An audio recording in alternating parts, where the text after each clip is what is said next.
Hello नमस्कार साथियों। तो स्वागत है आपका फिर से एक बार इस ऑनलाइन यूट्यूब प्लेटफॉर्म पर।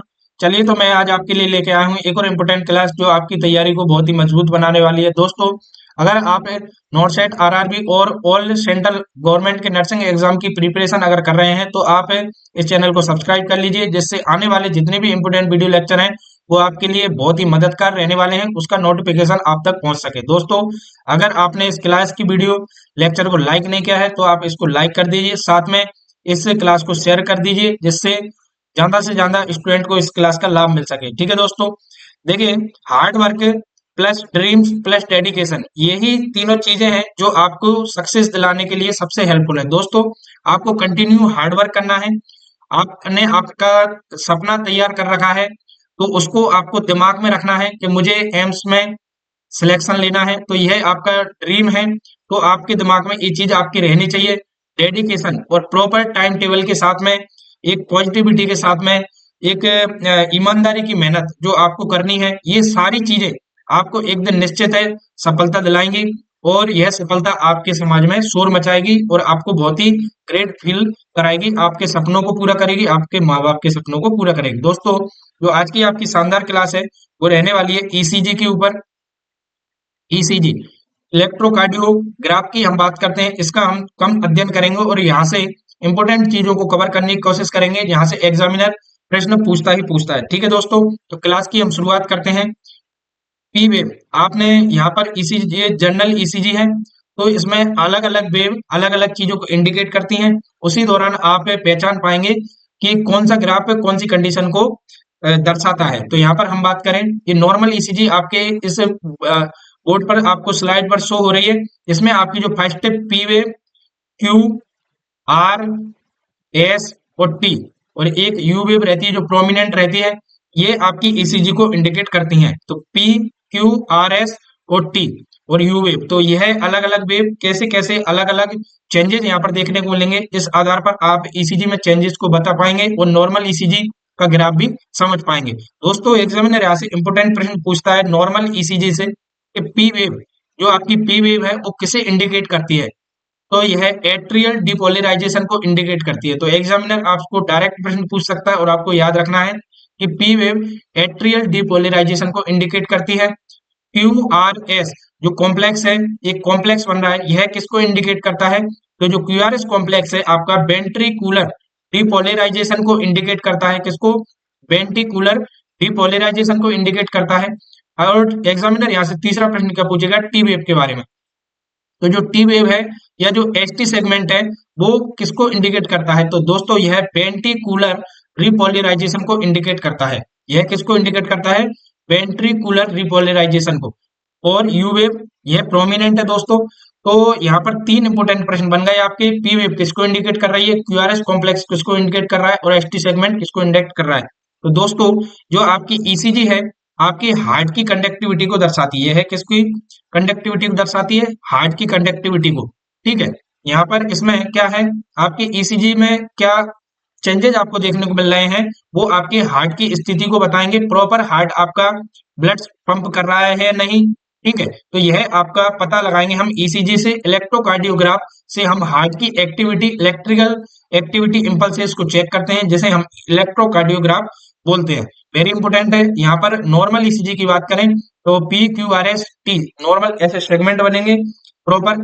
ठीक है, और पी वेव आपकी एट्रियल डिपोलराइजेशन को, क्यूआरएस कॉम्प्लेक्स वेंट्रिकल डिपोलराइजेशन को, एसटी सेगमेंट वेंट्रिकुलर रिपोलराइजेशन को इंडिकेट करता है। यहाँ से आपका पहला प्रश्न तैयार हो गया। ठीक है दोस्तों, चलिए यहाँ पर हम ईसीजी में चेंजेस होने वाले अलग अलग कार्डियक रिदम को देख लेते हैं। एग्जामिनर यहाँ से इमेज बेस्ड प्रश्न पूछ लेता।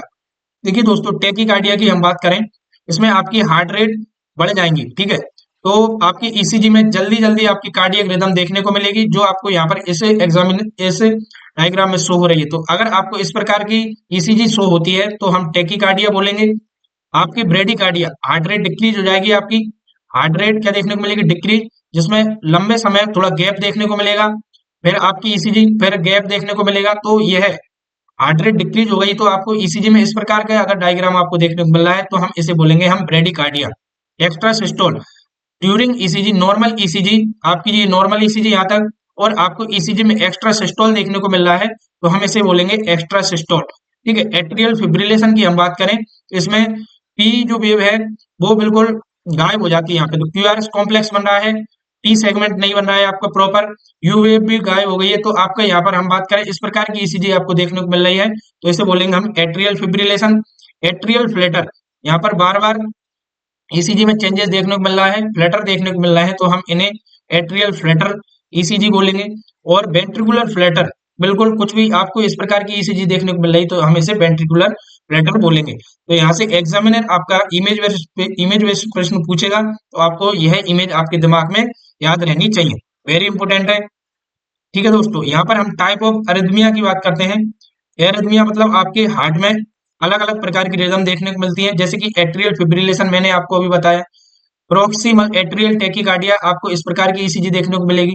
ठीक है, वेंट्रिकुलर टैकीकार्डिया में आपको इस प्रकार की ईसीजी देखने को मिलेगी, वेंट्रिकल फिब्रिलेशन में आपकी ईसीजी कुछ इस प्रकार से देखने को मिलेगी। तो यह ग्राफ आपके दिमाग में रहने चाहिए, बार बार आप इनको ईसीजी को देखिए, पढ़िए, जिससे आपको यह याद रहे। एग्जामिनर यहाँ से डायरेक्ट इमेज बेस्ड प्रश्न पूछ लेता है। दोस्तों, आपकी बॉडी में इलेक्ट्रोलाइट चेंजेस होने की वजह से ईसीजी में चेंजेस देखने को मिलते हैं। एग्जामिनर यहाँ से इंपोर्टेंट प्रश्न पूछता ही है। प्रीवियस क्लास में मैंने यहाँ से आपको इलेक्ट्रोलाइट वाली क्लास में अलग अलग ईसीजी समझाई थी, लेकिन आप यहाँ से फिर एक बार पुनः देख लीजिए। हाइपोकैलेमिया की स्थिति, पोटेशियम लेवल आपका बॉडी में कम हो जाए तो इस स्थिति को हम हाइपोकैलेमिया बोलते हैं। पोटेशियम की वैल्यू अगर आपकी कम हो जाए बॉडी में तो इस स्थिति को हम हाइपोकैलेमिया बोलते हैं। तो यहाँ पर ईसीजी में चेंजेज आपके depressed ST segment, inverted T wave, prominent you wave देखने को मिलेगी। देखिए दोस्तों, आपका जो एसटी सेगमेंट है वो डिप्रेस हो गया है, टी वेव है वो आपकी इन्वर्टेड हो गई है, और यू वेव आपकी प्रोमिनेंट ऊपर की साइड बढ़ी हुई देखने को मिल रही है। ठीक है दोस्तों, ये आपके हाइपोकैलेमिया में इस प्रकार की ईसीजी देखने को मिलेगी। हाइपरकैलेमिया की बात करें, अगर आपकी बॉडी में पोटेशियम लेवल बढ़ जाए तो एसटी सेगमेंट आपका एलिवेट हो जाएगा, उसमें डिप्रेस हो रहा था, यहाँ पर आपको एलिवेशन की स्थिति देखने को मिलेगी। टी वेव पीक पर होगी, आपकी आपकी जो टी वेव है वो पीक पर रहेगी, और आपका जो क्यूआरएस कॉम्प्लेक्स है वो वाइडेंड देखने को मिलेगा, प्रोलॉन्ग पीआर इंटरवल आपको देखने को मिलेगा। तो इस प्रकार की ईसीजी आपको हाइपरकैलेमिया में देखने को मिलेगी। हाइपोकैल्सीमिया, अगर आपकी बॉडी में कैल्शियम लेवल डिक्रीज हो जाए तो आपके prolong QT interval, prolong ST और सीवियर पीट है। तो यहाँ पर हम बात करें, जो क्यूटी इंटरवल है वो आपका प्रोलॉन्ग देखने को मिलेगा, और एसटी सेगमेंट भी प्रोलॉन्ग देखने को मिलेगा। तो इस यह स्थिति आपकी हाइपोकैल्सीमिया की ईसीजी में देखने को मिलेगी।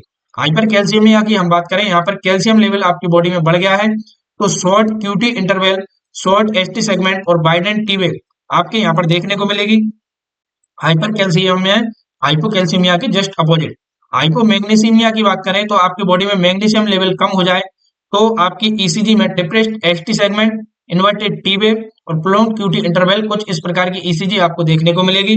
दोस्तों, यह कंडीशन हाइपोमैग्नीसियमिया को इंडिकेट करेगी। यहाँ पर हम बात करें हाइपरमैग्नीसीमिया, तो आपके मैग्नीशियम लेवल आपकी बॉडी में ज्यादा मात्रा में सिक्रेट हो रहा है या स्टोर है, तो वाइडेंड क्यूआरएस कॉम्प्लेक्स और प्रोलॉन्ग पीआर इंटरवल आपकी ईसीजी में देखने को मिलेगा। तो इस प्रकार की ईसीजी आपको हाइपरमैग्नीसीमिया को इंडिकेट करेगी।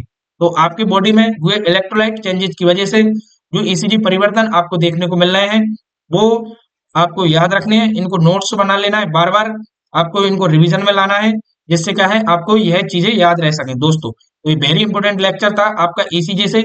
यहाँ से 100% आपको एक प्रश्न देखने को मिलेगा। इससे छोटी सी क्लास में आप एक अच्छी चीज सीखे। दोस्तों, आप इस वीडियो को लाइक कर दीजिए, साथ में आप इसको दोस्तों के साथ शेयर कर दीजिए। अगर आप इस चैनल पर नए हैं तो इस चैनल को सब्सक्राइब भी कर लीजिए, जिससे आने वाले इंपोर्टेंट वीडियो लेक्चर है उसका नोटिफिकेशन आप तक पहुंच सके। धन्यवाद दोस्तों, मिलते हैं अगले वीडियो लेक्चर में।